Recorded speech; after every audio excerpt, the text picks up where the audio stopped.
Evening friends.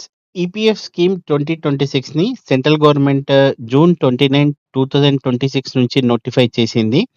So, EPF scheme 1952 స్థానంలో EPF scheme 2026 అమల్లో వచ్చింది. సో, సోషల్ సెక్యూరిటీ కోడ్ 2020 కింద ఈ స్కీమ్ అమలవుతుంది. దీంట్లో కొన్ని చేంజెస్ జరిగాయి. కొత్త ఉద్యోగులకు కేవైసీ తప్పనిసరి, యూఏఎన్ తప్పనిసరిగా యాక్టివ్‌గా ఉండాలి. సో, ఇలాంటి రూల్స్ అన్ని ఉన్నాయి. చాలా ఇంపార్టెంట్ వీడియో ఇది. సో, దీని గురించి మనం అసలు బేసిక్‌గా ఈపీఎఫ్ అంటే ఏంది? పీఎఫ్ అంటే ఏంది? సో, వీటికి సంబంధించిన బేసిక్ నాలెడ్జ్ తెలుసుకోవడం అవసరం. అలానే ఈపీఎఫ్ స్కీమ్ 2026లో ఎగ్జాక్ట్‌గా ఏం చేంజెస్ జరిగాయి? సో, ఎగ్జిస్టింగ్ ఈపీఎఫ్ స్కీమ్‌లో ఉన్న వాళ్ళకి ఎలాంటి ఇంపాక్ట్ ఉంటుందో ఈ వీడియోలో తెలుసుకుందాం కాబట్టి వీడియో పూర్తిగా చూడండి. ఈ సందర్భంగా ఈపీఎఫ్ఓ ఉద్యోగ భవిష్య నిధి సంస్థ గురించిన ముఖ్య వివరాలు తెలుసుకుందాం. దీంట్లో మొత్తం సభ్యులు ప్రస్తుతం ఈపీఎఫ్ఓ సేవలను 7,00,00,000కు పైగా క్రియాశీల సభ్యులు అంటే యాక్టివ్ మెంబర్స్ ఉన్నారనమాట. సో, మొత్తం ఖాతాలు 30,00,00,000కు పైగా సభ్యుల ఖాతాలున్నాయి. ఒక ఉద్యోగికి ఒకటి కంటే ఎక్కువ ఖాతాలు ఉండే అవకాశం ఉంది. అందువల్ల ఖాతాల సంఖ్య అనేది సభ్యుల కంటే ఎక్కువగా ఉంటుంది. సో, ఇక్కడ చూడాల్సిన చాలా పెద్ద విషయం ఏందంటే ఈపీఎఫ్ఓ మొత్తం నిధుల విలువ సుమారు 31,00,000,00,000 31 ట్రిలియన్‌గా ఉంది. ఇది ప్రపంచంలోనే అతిపెద్ద సామాజిక భద్రతా నిధుల్లో ఒకటి. ఇది చాలా కంట్రీస్ జీడీపీ కంటే చాలా ఎక్కువ కాబట్టి ఇది చాలా హ్యూజ్ అమౌంట్ అన్నమాట. సో, 24, 25 ఆర్థిక సంవత్సరంలో ఏం జరిగిందంటే మొత్తం పీఎఫ్ చందాలు 3,36,00,000 వచ్చాయి. కొత్తగా 1.22 క్రోర్స్ మెంబర్స్ చేరారు. కొత్తగా నమోదైన సంస్థలు 2.8 లక్షలు. సో, సంక్షిప్తంగా తెలుసుకుంటే క్రియాశీల సభ్యులు 7,00,00,000కు పైగా ఉన్నారు. మొత్తం పీఎఫ్ ఖాతాలు 30,00,00,000 పైన ఉన్నాయి. ఈపీఎఫ్ మొత్తం కార్పస్ సుమారు 31,00,000 కోట్లు. సో, ఈ టాపిక్‌లో నెక్స్ట్ విషయాలు మనం తెలుసుకుందాం. సో, ఈపీఎఫ్ స్కీమ్ 2026లో ఉద్యోగులు తప్పక తెలుసుకోవాల్సిన ముఖ్యమైన కొన్ని రూల్స్ ఉన్నాయి. అవి చూద్దాం. సో, కేంద్ర ప్రభుత్వం ఈపీఎఫ్ స్కీమ్ 2026ని నోటిఫై చేసింది. ఈ కొత్త స్కీమ్ ఈపీఎఫ్ స్కీమ్ 1952 స్థానంలో అమల్లోకి వచ్చింది. దీని ప్రధాన ఉద్దేశ్యం డిజిటల్ సేవలను బలోపేతం చేయడం, క్లెయిమ్ ప్రక్రియను సులభతరం చేయడం, పీఎఫ్ ట్రస్టులపై పర్యవేక్షణను పెంచడం మరియు ఉద్యోగులకు మరింత భద్రత కల్పించడం. సో, ఇవన్నీ కొత్త స్కీమ్‌లో ఉన్న మనకు వాలిడ్ పాయింట్స్. సో, దీని డీటెయిల్స్ మళ్ళీ చూద్దాం point by point. So, first one EPF scheme 26. So, first point EPF scheme 2026 అమలు. ఈపీఎఫ్ స్కీమ్ 1952 స్థానంలో ఈపీఎఫ్ స్కీమ్ 2026 అమల్లోకి వచ్చింది. సో, ఇది సోషల్ సెక్యూరిటీ కోడ్ 2020 కింద అమలవుతుందన్నమాట. సో, ఎప్పుడో 1952లో ఉన్నదాన్ని ఇప్పుడు చేంజ్ చేశారనమాట. కొత్త ఉద్యోగులకి కేవైసీ తప్పనిసరి. మొదటిసారి ఉద్యోగంలో చేరిన వారికి కంపెనీ నిర్దేశిత గడువులోగా కేవైసీ పూర్తి చేయాలి. సో, ఇంకోటి యూఏఎన్ పీఎఫ్‌కి ఈపీఎఫ్‌లో యూఏఎన్ అనేది ఒక పర్మనెంట్ అకౌంట్ నంబర్ లాంటిది. అంటే అది ఒక ఇండివిడ్యువల్ అకౌంట్‌ని రిఫ్లెక్ట్ చేస్తుందన్నమాట. సో, యూఏఎన్ యూనివర్సల్ అకౌంట్ నంబర్‌ని త్వరగా సృష్టించేలా యాజమాన్యానికి బాధ్యతలు విధించారు. సో, మెయిన్ పాయింట్ ఏంది మూడోది యూఏఎన్ తప్పనిసరిగా యాక్టివ్‌గా ఉండాలి. అంటే ఒక ఎంప్లాయీ సర్వీస్‌లో ఉన్నన్ని రోజులు యూఏఎన్ తప్పనిసరిగా యాక్టివ్‌లో ఉంటుంది. ఆధార్‌తో యూఏఎన్‌కి లింక్ చేసి ఉండాలి.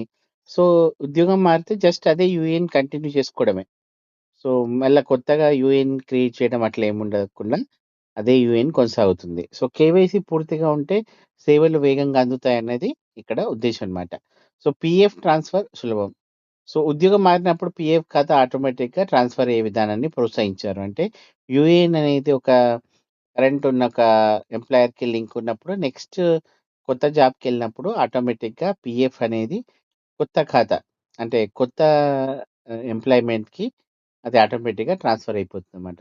సో, ఇంకోటి పీఎఫ్ విత్‌డ్రాయల్ కూడా బాగా ఫాస్ట్ చేశారన్నమాట. అంతా డిజిటలైజ్ చేశారు కాబట్టి మాన్యువల్ వర్క్‌ని బాగా తగ్గించారన్నమాట.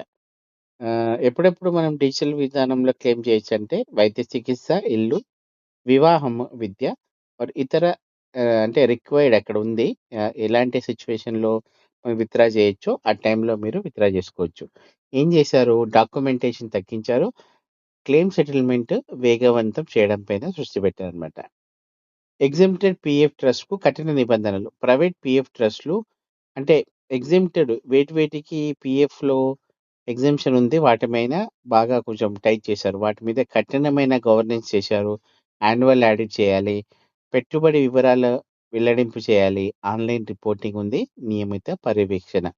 సో, ఇదంతా ఎగ్జెంప్టెడ్ పీఎఫ్ ట్రస్ట్‌లకి కొంచెం టఫ్ చేశారనమాట. ఇంకోటి వడ్డీ రేట్‌లో మార్పేం లేదు.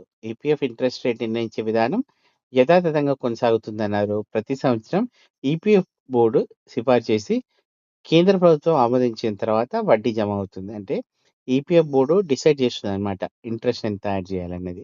సో, పన్ను విధానంలో కూడా మార్పు లేదు. పీఎఫ్‌పై ప్రస్తుతం ఉన్న పన్ను ప్రయోజనాలు కొనసాగుతాయన్నమాట. నామినేషన్ తప్పనిసరిగా అప్డేట్ చేయాలి. ఇది ఇంపార్టెంట్. ఉమంగ్ యాప్ లేదా ఈపీఎఫ్ పోర్టల్ ద్వారా ఈ నామినేషన్ అప్డేట్ చేసుకోవాలి. సో, అన్‌ఫార్చునేట్ సిట్యుయేషన్‌లో కుటుంబ సభ్యులకు భవిష్యత్తులో క్లెయిమ్ సులభమవుతుంది కాబట్టి, సో, నామినేషన్ తప్పనిసరిగా చేసుకుంటే అది ఎంప్లాయీస్‌కి హెల్ప్ అవుతుంది కాబట్టి ఇది చేసుకోవాలి. సో, ఉద్యోగులు ఏం చేయాలి? ఆధార్, యూఏఎన్ లింక్ చేసుకోవాలి. కేవైసీ పూర్తి చేసుకోండి. నామినీ వివరాలు అప్డేట్ చేయండి. ప్రతి నెలకు ఒకసారి పీఎఫ్ పాస్‌బుక్ చెక్ చేయండి. అంతా ఆన్‌లైనే కాబట్టి పీఎఫ్ పాస్‌బుక్ చెక్ చేసుకోండి. ఉద్యోగం మారితే మీ పీఎఫ్ ట్రాన్స్‌ఫర్ స్టేటస్ చేంజ్ అయిందో లేదో చూసుకోవాలి. అన్ని వివరాలు ఈపీఎఫ్ పోర్టల్‌లో లాగిన్ అయిన తర్వాత అవి మీ డీటెయిల్స్ అన్నీ సరిగ్గా ఉన్నాయా లేదా నిర్ధారించుకోవాలి. సో, ఇక్కడ ముఖ్యమైన విషయం ఏంది? పీఎఫ్ కాంట్రిబ్యూషన్ మారలేదు. పీపీఎఫ్ మారలేదు. ఇంట్రెస్ట్ రేట్ నిర్ణయించే విధానం మారలేదు. టాక్స్ బెనిఫిట్స్ మారలేదు. యూఏఎన్ వ్యవస్థ కూడా మారలేదు. సో, మారిందేంటి? మెరుగుపరిచారన్నమాట. అంటే ఉన్న ప్రాసెస్‌ని చేంజ్ చేసి కొంచెం సిస్టమాటిక్‌గా చేసినవేంటి? డిజిటల్ కేవైసీ, యూఏఎన్ సృష్టి, పీఎఫ్ ట్రాన్స్‌ఫర్, ఆన్‌లైన్ క్లెయిమ్‌లు, తక్కువ పేపర్ వర్క్, ఎగ్జెంప్టెడ్ ట్రస్ట్‌పై కఠిన పర్యవేక్షణ. సో, ఇవి మనకు చేంజ్ అయ్యాయి. సో, ఫైనల్ కంక్లూజన్ ఏంటి? ఈపీఎఫ్ స్కీమ్ 2025 సాధారణ ఉద్యోగుల పీఎఫ్ కాంట్రిబ్యూషన్, వడ్డీ లేదా పన్ను ప్రయోజనాల్లో పెద్ద మార్పులు లేవు.